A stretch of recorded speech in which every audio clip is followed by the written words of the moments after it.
My self Anuj Kumar Mishra. मैं आप सभी का स्वागत करता हूँ फिजिक्स के इस क्लास में। स्टूडेंट, हम लोग अपने प्रीवियस क्लास में पढ़ चुके हैं करंट क्या होता है, करंट के कुछ डिफिनेशंस, उससे रिलेटेड कुछ क्वेश्चन, और उसके बाद से ड्रिफ्ट वेलोसिटी मैंने पढ़ा। और उसके बाद से फिर चलिए आगे कंटिन्यू करते हैं आज का नया टॉपिक जो है current density. What is the current density, इससे क्या रिलेटेड फॉर्मूला आते हैं, क्या डेफिनेशंस हैं, ठीक है, और क्या इससे कॉन्सेप्ट बनते हैं, तो इसको हम लोग पढ़ने वाले हैं। चलिए देखते हैं। कन्वेंशनली फिजिक्स में माना गया है अगर इलेक्ट्रॉन का डायरेक्शन चलने का ये हो तो करंट उसके अपोजिट डायरेक्शन में चलता है। मतलब कि अगर मैं कहूँ कि ये ले लेता हूँ एक साइड P और इधर लेता हूँ Q। अगर मैं कह रहा हूँ कि अगर इलेक्ट्रॉन P से Q की तरफ चले, ध्यान दीजिए P से Q की तरफ चले, तो कन्वेंशनली फिजिक्स में माना गया है इलेक्ट्रॉन Q से इलेक्ट्रॉन अगर P से Q तक चल रहा है तो ये कन्वेंशनली माना गया है कि इलेक्ट्रॉन की अपोजिट डायरेक्शन में करंट बनता है, यानी कि ये Q से P की तरफ बन जाएगा करंट। यानी कि अगर इलेक्ट्रॉन P से Q जाएगा तो करंट Q से P आएगा। ये है कन्वेंशन। क्या है? कन्वेंशन। ये माना गया, ठीक है, ये कन्वेंशियली यह सपोज किया गया, ठीक है। चलिए आते हैं करंट डेंसिटी के बारे में। मैं मानता हूँ कि कंडक्टर है जिसमें बहुत ही अधिक फ्री इलेक्ट्रॉन भरे हुए हैं, ठीक है, और इस फ्री इलेक्ट्रॉन की वजह से इस कंडक्टर में करंट बन रहा है। मैंने क्या किया है, एक क्रॉस सेक्शन एरिया लिया A और उसके जस्ट पैरेलल एक कंडक्टर के अंदर एक एरिया ले लिया है, एक एरिया यहाँ पे है, वही यूनिफॉर्म एरिया है A। आपको मैं ऑलरेडी पढ़ा चुका हूँ कि कोई भी अगर एरिया होता है तो उसका एक एरिया वेक्टर होता है, ठीक है। गॉस लॉ में पढ़ा है आपको एरिया वेक्टर के बारे में, इलेक्ट्रिक फ्लक्स में पढ़ा है एरिया वेक्टर के बारे में। तो ठीक उसी तरह यहाँ पे भी अगर एरिया लिए हैं तो इसका भी एक एरिया वेक्टर होगा। तो एरिया वेक्टर क्या होता है? एरिया वेक्टर ऑलरेडी परपेंडिकुलर होता है सरफेस के, तो यहाँ पे सरफेस के परपेंडिकुलर एरिया वेक्टर बाहर की तरफ है, ये रहा एरिया वेक्टर। आपसे क्वेश्चन ये है कि यहाँ पे करंट डेंसिटी क्या होगी। तो करंट डेंसिटी देखिए, करंट डेंसिटी कुछ नहीं होता है, बस क्या अमाउंट ऑफ करंट यहाँ फ्लो कर रहा है परपेंडिकुलर। ध्यान दीजिए, इस एरिया वेक्टर के परपेंडिकुलर कौन सा करंट फ्लो कर रहा है वो, और एरिया का रेशियो, यही होता है आपका करंट डेंसिटी। यानी कि देखिए इसमें मान लीजिए कुछ करंट ऐसे I फ्लो कर रहा है, ठीक है, करंट I, वो I क्या है, इस कंडक्टर के यूनिफॉर्म क्रॉस सेक्शन एरिया के साथ क्या है, परपेंडिकुलर है। देखिए ये परपेंडिकुलर, तो ये करंट I और एक एरिया वेक्टर ए की रेशियो को हम बोलते हैं करंट डेंसिटी। ध्यान सुनिए, हम ये कहते हैं कि इस कंडक्टर के, सुन लीजिए सिंपली बोलिए, इस कंडक्टर के परपेंडिकुलर जो करंट फ्लो कर रहा है वो करंट I, और इसके एरिया के रेशियो को क्या बोलते हैं, इसके एरिया के रेशियो को ही बोलते हैं करंट डेंसिटी, ठीक है। तो लिखेंगे definition, the ratio of flowing current in certain direction perpendicularly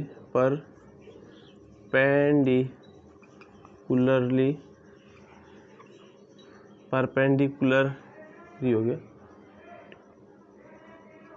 perpendicularly, ओहो यहाँ पे मिस्टेक हो जा रहा है, परपेंडिकुलरली, ठीक है, perpendicularly and the uniform cross section area is called current density, ठीक है, represented by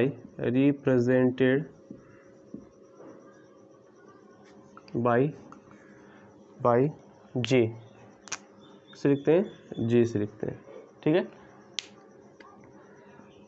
it is a vector quantity मिला जुला के आपसे कहना यही चाहते हैं कि करंट डेंसिटी होता कुछ नहीं है।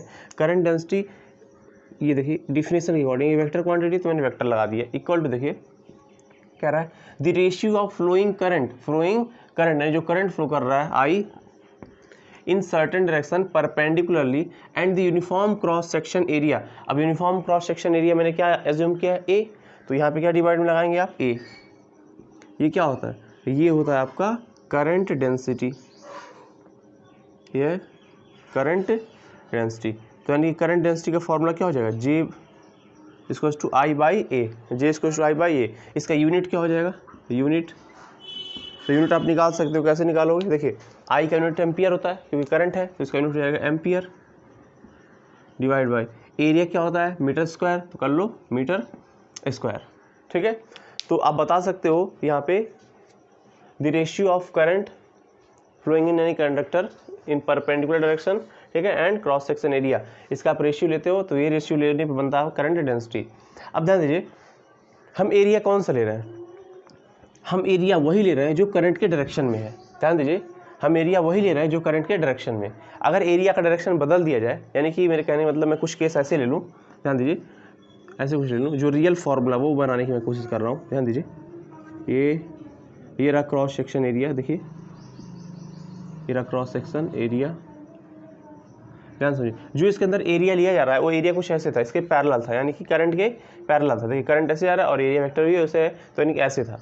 इस बार कुछ करके ऐसे ले रहे हैं, ध्यान दीजिए एरिया जो है इस कंडक्टर में कुछ ऐसा लिया जा रहा है, थोड़ा सा टिल्टेड है, क्या है टिल्टेड है। एक्चुअली मार्कर मेरा लीक कर रहा है क्योंकि इसमें कुछ अधिक ही अमाउंट में इंक भर दी हूँ मैंने, अब थोड़ा भर दूँ काम नहीं चलता है। ठीक है, तो यहाँ पे क्या होता है, ये हो गया क्रॉस सेक्शन एरिया। अब ध्यान दीजिए इस बार क्रॉस सेक्शन एरिया जो है इसका एरिया वेक्टर एकदम सीधे नहीं जाएगा, क्योंकि मैंने इसको ऐसे सीधे ना लेके ऐसे टिल्टेड लिया। तो जब टिल्टेड लिया हूँ तो ये देखिए ये तो इसका एक्सिस हो गया कंडक्टर का, इसके एक्सिस से इसका एरिया वेक्टर कुछ ऐसे नीचे की तरफ झुका हुआ है। ध्यान दीजिए ऐसे नीचे की तरफ झुका हुआ ए, और ये हॉरिजॉन्टल के साथ कोई एंगल थीटा बना रहा है। क्या बना रहा है, कोई एंगल थीटा बना रहा है। अब देखिए अब यहाँ पे जो होगा करंट डेंसिटी का फॉर्मूला वो यहाँ पे ये नहीं होगा, J is equals to I by A, यहाँ पे नहीं होगा, यहाँ पे फॉर्मूले में कुछ चेंज आएगा, क्योंकि आपका करंट तो ऐसे ही फ्लो करेगा, करंट तो बदलेगा नहीं, करंट तो आपका ऐसे ही जाएगा, आई परपेंडिकुलर रहेगा कंडक्टर के। लेकिन ध्यान रहे इस बार आपका एरिया वेक्टर वो उसके करंट के पैरेलल नहीं है, यानी कि इसके पहले क्या था, ये एरिया वेक्टर और करंट एक दोनों सेम डायरेक्शन में थे, तो हम क्या करते थे इनका रेशियो सिंपल ले लेते थे। लेकिन इस बार क्या है, आपका करंट तो यूँ जा रहा है परपेंडिकुलर है कंडक्टर के, लेकिन रहे ध्यान जो एरिया वेक्टर है वो परपेंडिकुलर नहीं है कंडक्टर के, वो कैसा है, वो किसी एंगल थीटा पे है कंडक्टर के साथ। तो अब देखिए यहाँ पे हम क्या करते हैं, इस पोजीशन पे हम करते हैं कंपोनेंट, क्या करते हैं कंपोनेंट। तो देखिए कोई वेक्टर जब किसी एंगल थीटा पे इंक्लाइन होता है तो उसका कंपोनेंट कैसे करते हैं, देखिए तो कंपोनेंट करने का तरीका ये होता है, देखिए यहाँ ए है ना, तो एंगल की तरफ इसका कंपोनेंट आता है, एंगल की तरफ इसका कंपोनेंट आता है कॉस थीटा, क्या आता है कॉस थीटा। तो यहाँ पे ए है तो आप लिखेंगे ए कॉस थीटा, क्या लेंगे ए कॉस थीटा, और उससे जस्ट परपेंडिकुलर आप लेंगे ए साइन थीटा, ए साइन थीटा। अब देखिए करंट जिस डायरेक्शन में फ्लो कर रहा है उस डायरेक्शन में आपका एरिया का कंपोनेंट है ए कॉस थीटा, क्या है ए कॉस थीटा। तो रियलिटी में आपका फॉर्मूला क्या बनेगा, J equal to I by A cos theta, क्या बनेगा A cos theta. Sine theta क्यों नहीं बनेगा, साइन थीटा इसलिए नहीं बनेगा क्योंकि वो करंट के डायरेक्शन में नहीं है, आपका करंट यूँ जा रहा है और ए साइन थीटा यूँ जा रहा है, तो ये तो कंपोनेंट होगा नहीं। अच्छा ये क्यों नहीं बनेगा, क्योंकि ए तो इधर है और करंट उधर है, सेम डायरेक्शन में नहीं है। कभी भी करंट डेंसिटी हम लेते हैं तो जो एरिया रहेगा वो हमेशा करंट के डायरेक्शन में होना चाहिए, यानी एरिया का जो वेक्टर होता है वो करंट के डायरेक्शन में होना चाहिए। अगर एरिया का वेक्टर करंट के डायरेक्शन में नहीं है तो हम उसे ए के फॉर्म में नहीं लेंगे। जैसे यहाँ पे देखिए इस केस में क्यों हमने ले लिया था जे इक्वल टू आई बाई ए, क्योंकि यहाँ पे जो एरिया वेक्टर है वो करंट के डायरेक्शन में था तो मैंने यहाँ ले लिया। लेकिन यहाँ पे क्या हुआ, एरिया वेक्टर करंट के साथ किसी एंगल थीटा पे है, तो यहाँ डायरेक्शन सेम नहीं है, इसलिए मैं इसको जे इक्वल टू आई बाई ए के फॉर्म में नहीं ले सकता हूँ, तो फिर मुझे इसका कॉम्पोनेंट करना पड़ा। तो जानते हैं एरिया एक वेक्टर क्वांटिटी है, क्योंकि वेक्टर एज्यूम किया हमने इसको, तो जब वेक्टर एज्यूम करते हैं तो इसके कंपोनेंट हो सकते हैं। तो एक कंपोनेंट जा रहा है ए कॉस थीटा, एक जा रहा है ए साइन थीटा। ए साइन थीटा मैंने क्यों नहीं लिया, ए कॉस थीटा ले लिया। ए कॉस थीटा मैंने इस लिया क्योंकि ए कॉस थीटा का जो डायरेक्शन है वो करंट के डायरेक्शन में है। मैंने ए साइन थीटा क्यों नहीं लिया, ए साइन थीटा इसलिए नहीं लिया क्योंकि करंट ऐसे जा रहा है और ए साइन थीटा ऐसे, दोनों अपोजिट डायरेक्शन में है, इसलिए नहीं लिया। तो आप अपने कॉपी में फॉर्मूला नोट कर लीजिए, J equal to I by A cos theta, ठीक है। अब देखिए इसको आप ऐसे भी लिख सकते हो, क्रॉस मल्टीप्लाई करो, तो क्रॉस मल्टीप्लाई करने पर क्या आएगा, आएगा J A cos theta, J A cos theta equal to I. अगर आपने वेक्टर रूल पढ़ा होगा तो ऐसे कहीं लिखा हो, ध्यान दीजिए कहीं ऐसे लिखा हो, A vector dot B vector is equal to A B cos theta, पढ़ा है आपने डॉट प्रोडक्ट टू वेक्टर का, तो होता है A vector dot B vector is equal to A B cos theta. तो वैसे ही यहाँ ऐसे लिखा हो जे ए कॉस थीटा, देखिए यहाँ पे लिखा है जे ए कॉस थीटा, तो क्या इसको मैं जे वेक्टर डॉट ए वेक्टर नहीं लिख सकता हूँ? बिल्कुल लिख सकता हूँ। तो यहाँ पे जे ए कॉस थीटा को आप लिख सकते हैं J vector dot A vector equal to I. ध्यान रहे ये फॉर्मूला डॉट प्रोडक्ट है वेक्टर फॉर्म, क्योंकि इससे रिलेटेड कुछ क्वेश्चंस आते हैं जो मैं भी कराने वाला हूँ वेक्टर का, ठीक है। तो सबसे पहले अपने कॉपी में इसका स्क्रीनशॉट लीजिए और अच्छे से इसको नोट करिए, फिर मैं इसको वेक्टर फॉर्म एक न्यूमेरिकल आपको कराता हूँ, फिर बात करते हैं आगे क्लास में। ओके, लीजिए मैंने एक न्यूमेरिकल लिया वेक्टर फॉर्म में है, कह रहा what is the value of current if the current density is 6 I cap plus 2 J cap plus 3 के कैप, ठीक है। एंड आपको दे रखा है एरिया वेक्टर इज 2 के कैप प्लस का 3 जे कैप मीटर स्क्वायर। तो आपसे पूछना चाहता है कि आपको बताने हैं करंट यहाँ पे, ठीक है, वेक्टर फॉर्म में, यानी सबको आप दे दिया है। तो ध्यान दीजिए आप लिखेंगे जे वेक्टर कितना दिया आपको? जे वेक्टर दे रखा है 6 आई कैप प्लस का 2 जे कैप प्लस का 3 के कैप। यूनिट लिख देता हूँ एम्पियर पर मीटर स्क्वायर। ये आपको दे रखा है करंट डेंसिटी। अच्छा, आपको एरिया वेक्टर भी दे रखा है, ए वेक्टर ये इक्वल किसके है? ये इक्वल है 2 के कैप प्लस का 3 जे कैप, ये हो गया मीटर स्क्वायर में। तो अगर आपने 11th वेक्टर क्वांटिटी नहीं पढ़ा है तो थोड़ा सा मुश्किल होगा, लेकिन मैं सिखाने की कोशिश जरूर करूंगा, ठीक है, कोई बात नहीं, ध्यान से समझिएगा, अगर आ जाएगा आपको कोई बात नहीं। आप फॉर्मूला भी पढ़े वेक्टर फॉर्म वाला, क्या बताया था आपको? ये बता रखा था कि J vector dot A vector equal to I होता है ना, ठीक है। तो आपको करना क्या है, आपको करना ये लिखना है I equal to J vector. देखिए यहाँ पे लिखना है जे वेक्टर, तो जे वेक्टर कितना दे रखा है? जे वेक्टर दे रखा है 6 आई कैप प्लस का 2 जे कैप प्लस का 3 के कैप। इसका डॉट प्रोडक्ट लेना किसके साथ? इसका डॉट प्रोडक्ट ले रखे हैं आपको 2 के कैप प्लस का 3 जे कैप। अब देखिए सुनिए, इसका मल्टीप्लाई इससे करिए, ठीक है, फिर इसका मल्टीप्लाई इससे करिए, फिर इसका मल्टीप्लाई इससे करिए, फिर इसका मल्टीप्लाई इससे करिए। तो मैं आपको सिंपल टेक्निक बताता हूँ, अगर आप पहले लॉन्ग कट से आते हैं फिर शॉर्टकट आपको बताएंगे, ठीक है। चलिए, तो पहले 2 कैप का मल्टीप्लाई 6 जे करिए, तो 2 6 जा 12 आई कैप डॉट के कैप, ठीक है। इस 2 के मल्टीप्लाई यहाँ 2 जे करिए, तो करिए, तो 2 2 जा 4 कर लीजिए, क्या हो जाएगा? जे कैप डॉट के कैप। चलिए, इस 2 को मल्टीप्लाई यहाँ से करिए, क्या हो जाएगा? 2 3 जा 6 के कैप डॉट के कैप, ठीक है। अब ये हो गया, यानी अब 3 का मल्टीप्लाई करिए सबसे, तो करिए प्लस का लगाइए, 3 6 जा 18 आई कैप डॉट जे कैप, ठीक है। शॉर्टकट मेथड बताऊंगा, पहले आप ऐसे करिए, फिर इस 3 का मल्टीप्लाई 2 से करिए, 3 2 जा 6 जे कैप डॉट जे कैप, ठीक है। 3 का मल्टीप्लाई 3 से करिए, 3 3 जा प्लस का 9 के कैप डॉट जे कैप, ठीक है। अब ध्यान दीजिए, मैं एक बार फ्रेम चेक कर लूँ, उसके बाद फिर आगे कराता हूँ, और क्योंकि फ्रेम को ऐसे कुछ गड़बड़ भी हो सकता है, नहीं ठीक है, हो जाएगा, ठीक है। देखिए यहाँ पे क्या है, अब मैं आपको एक बात बताऊंगा वेक्टर की कुछ खास बातें जब डॉट प्रयोग करते। सुनिए, अगर मान लीजिए मुझे ऐसे करना हो आई डॉट आई, इसकी वैल्यू 1 होती है, कितना? आई कैप डॉट आई कैप 1 होता है। कहीं ऐसे लिखा हो जे कैप डॉट जे कैप, इसकी वैल्यू 1 होता है। कहीं से लिखा हो के कैप डॉट के कैप, इसकी वैल्यू कितना होता है? 1 होता है। ध्यान समझिएगा, वेक्टर में अगर आप डॉट प्रयोग कर रहे हैं सेम यूनिट वेक्टर का तो आपका 1 आता है, लेकिन डिफरेंट कर दीजिए, मान लीजिए ऐसे आप कर दिए कहीं आई कैप डॉट कहीं जे कैप कर दिए तो 0 आ जाए। यानी कि अगर ये डिफरेंट यूनिट वेक्टर रहेगा तो इसकी जो अगर डॉट प्रयोग आप लेंगे तो इसका 0 आता है वैल्यू, और कहीं सेम आता है तो उसकी वैल्यू 1 होता है। आपको इतना याद रखना है, अगर आप डिफरेंट कोई भी हो जाए, मान लीजिए के कैप आप ले लिए, के कैप डॉट जे कैप ले लिए, ये भी कितना होगा? 0। कहने मतलब है आप डिफरेंट टाइप के, ध्यान दीजिए, डिफरेंट टाइप के अगर यूनिट वेक्टर का डॉट प्रोडक्ट लेते हो तो उसकी वैल्यू 0 आती है, और सेम टाइप का लेते हो तो उसकी वैल्यू 1 आती है। आइए यहाँ देखिए, यहाँ लिखिए 12 आई कैप डॉट के कैप, डिफरेंट यूनिट वेक्टर है तो डिफरेंट यूनिट वेक्टर का कितना होगा?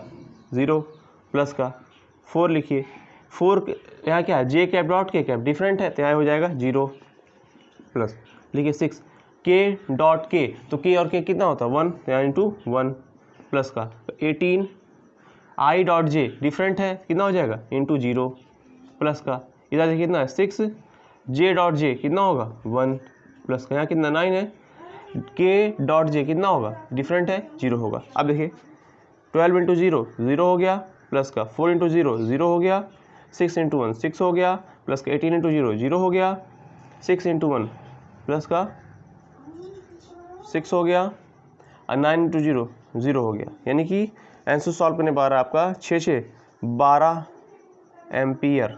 ठीक है, ठीक है, एक बार मैं वैसे भी चेक कर लो अपने से।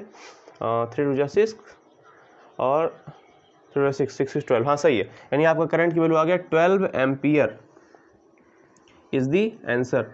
आई होप आपको समझ में आया होगा। क्या यहाँ पे रूल लगा है, रूल यहाँ पे वेक्टर का लगा है। अगर डिफरेंट टाइप के यूनिट वेक्टर का अगर आप डॉट प्रयोग करते हो तो उसकी वैल्यू आपको 0 लेना है। अगर सेम टाइप के यूनिट वेक्टर का आप डॉट प्रयोग करते हो तो उसकी वैल्यू आपको 1 लेना है। ये रहा करंट डेंसिटी का एक फॉर्मूला, जैसे इस टाइप का कहीं आपको वेक्टर का क्वेश्चन दे दिया तो ऐसे इलेक्ट्रिक फ्लक्स आप जो पढ़ते हो ना, इलेक्ट्रिक फ्लक्स में भी ऐसे आपको लगाने हैं। तो वहाँ भी इलेक्ट्रिक फ्लक्स जो बनता है फाई, वो क्या होता है, E vector dot A vector होता है। ठीक है, वहाँ भी आप डॉट प्रोडक्ट क्वेश्चन आपसे पूछ सकते हैं। तो प्लीज़ इसको फॉर्मूले को जरूरी है कि एक ही जगह आप तैयार करिए, हर जगह आप लगा सकते हो। ठीक है, तो सबसे पहले करेंगे कि आप इसका स्क्रीनशॉट लो, कॉपी में इस क्वेश्चन को नोट करो और अपने करके देखो। ठीक है, चलिए कर लीजिए। एक साइंटिस्ट था जिनका नाम था जॉर्ज साइमन। ठीक है, था बोलना गलत रहेगा इनके बारे में कि रिस्पेक्टेड साइंटिस्ट हैं, तो एक साइंटिस्ट थे बोलिए। ठीक है, रिस्पेक्ट के साथ। तो साइंटिस्ट थे जिनका नाम था जॉर्ज साइमन ओम। ठीक है, इनका पूरा नाम था जॉर्ज साइमन ओम। जॉर्ज साइमन ओम एक ऐसे साइंटिस्ट थे जिन्होंने फिजिक्स के ब्रांच में करंट और पोटेंशियल के बीच में रिलेशन बता के गए। करंट एंड पोटेंशियल का रिलेशन इतना खास होता है कि आपसे क्या बताया जाए। आप इंजीनियरिंग करो, चाहे जिस ब्रांच से करो, कंप्यूटर साइंस से करो, आप चाहे इलेक्ट्रिकल से करो, तो हर जगह आपका पोटेंशियल तो आना ही आना है। और पोटेंशियल और करंट एक साथ साथ चलने वाले साथी हैं। अगर इन दोनों में से कोई एब्सेंट हुआ तो किसी का कोई काम नहीं बनेगा। अगर पोटेंशियल नहीं तो करंट नहीं, और कहीं करंट नहीं बना तो पोटेंशियल का कोई फ़ायदा नहीं। तो जॉर्ज साइमन ओम एक ऐसे साइंटिस्ट थे जिन्होंने करंट एंड पोटेंशियल के बीच में रिलेशन बैठा के गए। तो चलिए इसके बारे में पहले हम देखते हैं ये क्या गए हैं, उसके बाद फिर इनका हम ये लॉ भी बताएंगे आपको। ठीक है, तो सबसे पहले इन्होंने क्या किया, एक कंडक्टर लिया। सुनिए क्या किया, एक कंडक्टर लिया, एक लिया कंडक्टर, क्या लिए, एक कंडक्टर लिए।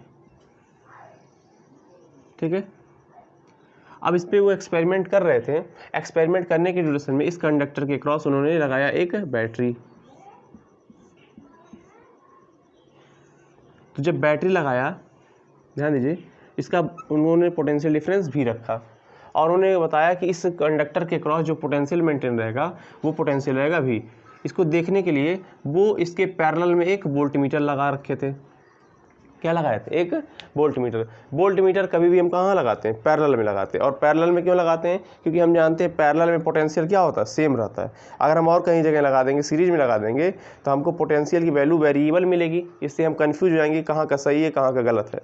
इसलिए पैरेलल में लगाते हैं ताकि होल यहाँ पे जो सिस्टम है उसका हमको पोटेंशियल देखने को मिले। तो यहाँ पे जो वोल्टमीटर लगाते हैं उसको मैं शो करता हूँ वी से। ठीक है, और सर्किट में अब जानते हैं कंडक्टर के क्रॉस अगर आप पोटेंशियल लगाएं तो करंट तो फ्लो होनी ही होनी है। तो जब करंट फ्लो होगा तो इसके लिए उन्होंने सर्किट में क्या लगाया, सीरीज में एक एमीटर लगा दिया। क्या लगा दिया, एमीटर। एमीटर का काम क्या होता है आप तो जानते ही होंगे। एमीटर का काम होता है करंट को पता करना। ठीक है, देखिए एमीटर को मैं लिख देता हूँ यहाँ पे ए से, वोल्टमीटर भी से। यहाँ लिखता हूँ ये क्या है, ये एमीटर है, ये एमीटर है, और ये क्या है, वोल्टमीटर है। क्योंकि करंट जो होता है वो सीरीज में सेम होता है, तो करंट को हम आराम से सीरीज में एमीटर से देख सकते हैं। तो और उसके बाद से क्या किया, जहाँ पे एक्सपेरिमेंट कर रहे थे वहाँ के कुछ कंडीशन रखें। जो टेम्परेचर था वो क्या था, कांस्टेंट था।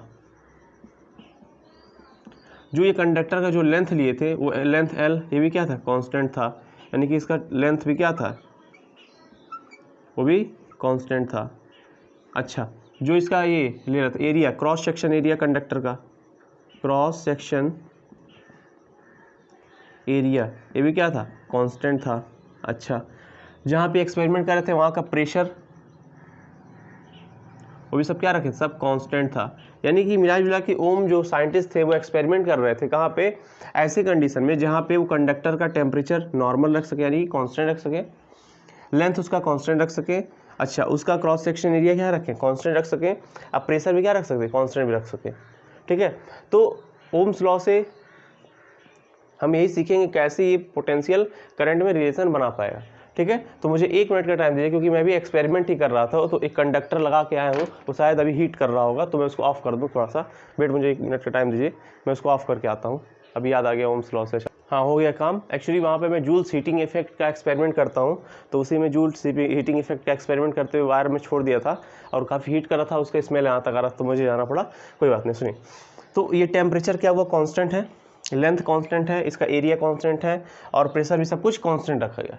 इन सभी कंडीशंस पे उन्होंने क्या दिया, एक्सपेरिमेंट किया और कुछ ग्राफ तैयार किए, कुछ वैल्यू तैयार किया, उसको मैं बताना चाहता हूँ आपको। चलिए देखिए क्या किया। जब उन्होंने पोटेंशियल डिफरेंस V लगाया अक्रॉस द कंडक्टर, तो सर्किट में कुछ करंट चला, वो करंट था I, ये I करंट चल रहा था, पोटेंशियल डिफरेंस V था। तो उन्होंने कुछ जो वैल्यू देखा, वोल्टमीटर में कभी कुछ था, करंट में कभी कुछ था, ऐसे उन्होंने कुछ रीडिंग्स लिए। उस रीडिंग्स का मैं ग्राफ बना रहा हूँ, ठीक है। यहाँ पे आप देखिए, ग्राफ भी आपको धीरे धीरे आ जाएगा बनाने के लिए। तो देखिए, उन्होंने इस एक्सिस पे रखा पोटेंशियल को और इस एक्सिस में रखा करंट को, ठीक है। तो उन्होंने क्या देखा, पहला कंडीशन, जब उन्होंने पोटेंशियल रखा कितना, 5 वोल्ट, तो वो करंट पा रहे थे 2 एम्पियर, ठीक है। यानी कि यहाँ पे उन्होंने पोटेंशियल रखा कितना, 5 वोल्ट, तो यहाँ पे दिखता है 5 वोल्ट, और यहाँ से सर्किट में जो करंट ड्रॉ हुआ वो कितना हुआ, 2 एम्पियर हो गया। फिर बाद में क्या करते हैं, फिर बाद में पोटेंशियल रखते हैं 10 वोल्ट, कितना करते हैं, 10 वोल्ट। जैसे उन्होंने 10 वोल्ट किया पोटेंशियल, उन्होंने करंट यहाँ देखा, वो आ गया 4 एम्पियर, ठीक है। फिर उन्होंने पोटेंशियल बढ़ाया, 10 से कर दिया 15 वोल्ट, 5 से फिर से बढ़ा दिया, 15 वोल्ट कर दिया। तो फिर उन्होंने देखा करंट कितना जा रहा है, 6 एम्पियर जा रहा है। फिर उनका मन नहीं माना, उन्होंने फिर पोटेंशियल बढ़ाया और इस बार कर दिया 20 वोल्ट। जैसे उन्होंने 20 वोल्ट किया, वैसे ही उन्होंने सर्किट में देखा 8 एम्पियर। फिर उनका मन नहीं माना, फिर उन्होंने पोटेंशियल बढ़ा दिया। जब उन्होंने पोटेंशियल बढ़ाया, 25 वोल्ट किया, तो उन्होंने करंट में पाया कितना, 10 एम्पियर। एट लास्ट उन्होंने फिर पोटेंशियल बढ़ा दिया, फिर उन्होंने पाया, जब 30 वोल्ट लगाया तो उन्होंने पाया कितना हो गया, 12 एम्पियर हो गया। एक रिलेशन हो पा रहा है कि वो जैसे से पोटेंशियल को बढ़ा रहे हैं, करंट भी क्या हो गया, बढ़ रहा है। जैसे देखिए, जब उन्होंने 5 वोल्ट का लगाया था पोटेंशियल, तब वो सर्किट में करंट कितना पा रहे थे, तब पा रहे थे 2 एम्पियर्स का, ठीक है। लेकिन जैसे उन्होंने पोटेंशियल क्या किया, 10 वोल्ट कर दिया, सर्किट में करंट कितना आने लगा 4 एम्पियर का। ये देखिए, मैं यहाँ पे पोटेंशियल बढ़ा रहा हूँ तो करंट भी बढ़ रहा है। फिर उन्होंने क्या किया, पोटेंशियल बढ़ाया, तो उन्होंने जब पोटेंशियल बढ़ाया तो क्या हुआ, करंट भी बढ़ गया। अपने एक्सिस पे देख सकते हैं करंट बढ़ता चला जा रहा है। फिर वो नहीं मानते, फिर पोटेंशियल बढ़ाते हैं, फिर पोटेंशियल उन्होंने बनाया 20 वोल्ट कर दिया, तो करंट फिर देखिए 8 एम्पियर आ रहा है। ये सब रीडिंग कहाँ से मिला था, ये सब रीडिंग मिला था इस एमीटर से।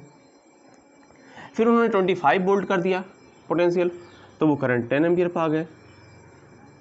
फिर उन्होंने नहीं मानते, एटलीस्ट उन्होंने क्या किया, 30 वोल्ट पोटेंशियल कर दिया। मतलब उन्होंने वो सोच रहे थे कहीं ना कहीं उनको वैल्यू डिफर मिल जाए, लेकिन अफसोस उनको कहीं ना कहीं डिफर नहीं मिला। अगर इन सब कंडीशन को मेंटेन किए थे तो उनको जो पोटेंशियल और करंट का जो रेशियो मिला था वो कांस्टेंट मिल रहा था। यानी कि आपको दिखाते हैं, देखिए, ये देखिए, यहाँ पे पोटेंशियल और करंट का रेशियो निकालिए, तो 5 वोल्ट डिवाइड बाई 2 कितना आएगा, 2.5 आएगा। यहाँ पे निकालिए, तो यहाँ पे पोटेंशियल और करंट का रेशियो, तो 10/4 कितना आएगा, 5/2 कितना आ गया, 2.5 आ गया। यहाँ निकालिए,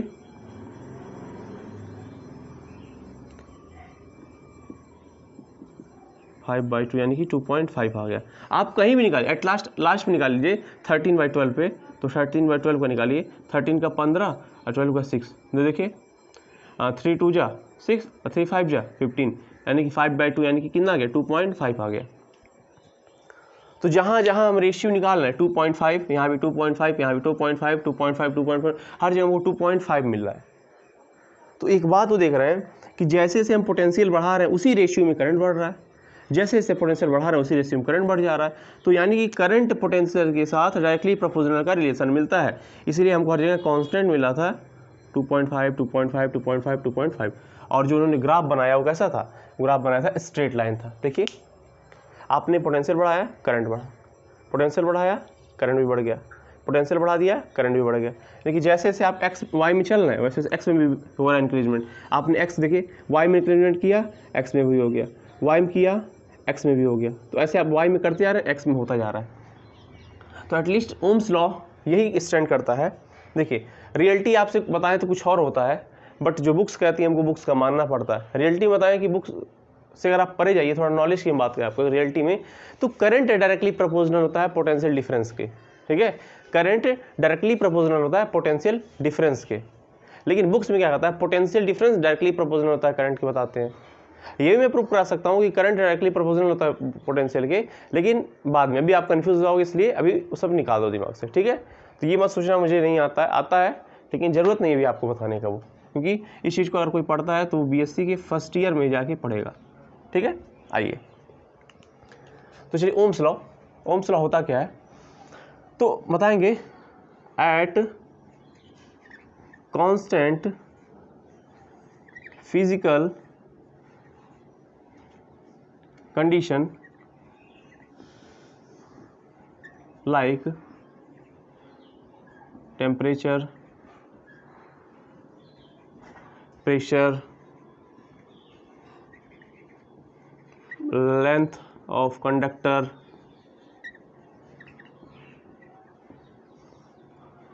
कॉमा बता सकते हैं, क्रॉस सेक्शन एरिया। ठीक है, यानी कि at constant physical condition like temperature, pressure, length of conductor, cross section area, potential difference applied across the end of conductor, ends of conductor, यानी कि इसके इंड्स में आपने कितना पोटेंशियल डिफरेंस लगाया है, वो potential difference conductor is directly proportional to the current flowing in conductor यानी कि जो भी आपने पोटेंशियल डिफरेंस भी लगाया है कंडक्टर में सभी कांस्टेंट कंडीशंस पे, वो डायरेक्टली प्रोपोर्शनल किसके है, करंट के। आप पोटेंशियल बढ़ाओ करंट भी बढ़ेगा, पोटेंशियल बढ़ाओ करंट बढ़ाओ, पोटेंशियल बढ़ाओ करंट बढ़ाओ। तो जैसे जैसे आप पोटेंशियल बढ़ा रहे हो करंट बढ़ जा रहा है। ये आपका डायरेक्टली प्रोपोर्शनल का रिलेशन है। और जब भी डायरेक्टली प्रोपोर्शनल के रिलेशन को हटाते हैं तो यहाँ पे एक कांस्टेंट आता है आर, यहाँ आ गया आई। इस आर को हम बोलते हैं रेजिस्टेंस। क्या बोलते हैं, रेजिस्टेंस। इसके बारे में काफ़ी डिटेल लेक्चर लगेगा। ठीक है, मैं बताऊंगा अच्छे से रेजिस्टेंस होता क्या है, कहाँ से आया है, क्या हुआ है, कुछ भी नहीं छोड़ने वाला हूँ, सब बताएंगे। ठीक है, आई क्या है, करंट है, अभी क्या है, पोटेंशियल डिफरेंस है। बहुत लोग इसको ऐसे लर्न करते हैं, V equal to I R, कोई बात नहीं, V equal to I R से लर्न कर लो। मल्टीप्लाई में आप आगे पीछे कर सकते हो, 2 × 3 करो तो भी 6 होगा, 3 × 2 करो तो भी 6 होगा, कोई भी फर्क पड़ने वाला नहीं है वैल्यू में। और ये आर जो था यहाँ पे आपको वैल्यू मिल रहा था, आर कांस्टेंट वाली ये वैल्यू थी। ठीक है, ये 2.5 यही कांस्टेंट जो मिल रहा था वो रजिस्टर ही था, यानी कि रेजिस्टेंस ही था। और रेजिस्टेंस किसी भी मटेरियल की प्रॉपर्टी होती है। ठीक है, किसी भी मटेरियल की प्रॉपर्टी होती है रेजिस्टेंस। तो हर जगह आपको 2.5 बिल्कुल मिलेगा, क्योंकि इसकी जो प्रॉपर्टी रेजिस्टेंस की वो 2.5 है, तो 2.5 अब मिल रहा है आपको। ठीक है, यही था। अगर आप यहाँ से आर निकालोगे, वो जो निकाल रहे थे, तो V/I आ जाएगा। ठीक है, V/I। और ग्राफ आप ऐसे तैयार कर सकते हो। ग्राफ कैसे बनेगा, ग्राफ बनाना चाहिए तो बना सकते हो ऐसे, देखो। अरे यार, एक्स एक्सिस तो मैं उड़ा दे रहा हूँ, ऐसा नहीं चलेगा, ये कुछ ऐसा था। ठीक है, यहाँ पे करंट आई था, यहाँ वोल्टेज भी था, आपका ग्राफ कुछ ऐसे आ रहा था। ग्राफ देखिए एग्जाम में पूछ सकता है, तो आप क्या करो, जो आपका ग्राफ है उसका स्लोप निकालो। स्लोप कितना हो गया, थीटा ले लो, और इस ग्राफ में क्या निकालो, tan थीटा। तो ऐसे ट्रायंगल में लगाओ tan थीटा। अगर यहाँ V है तो यहाँ भी क्या हो जाएगा, V हो जाएगा। तो tan थीटा किसके इक्वल हो, tan थीटा इक्वल हो जाएगा, tan थीटा किसके इक्वल है, tan थीटा क्या होता है,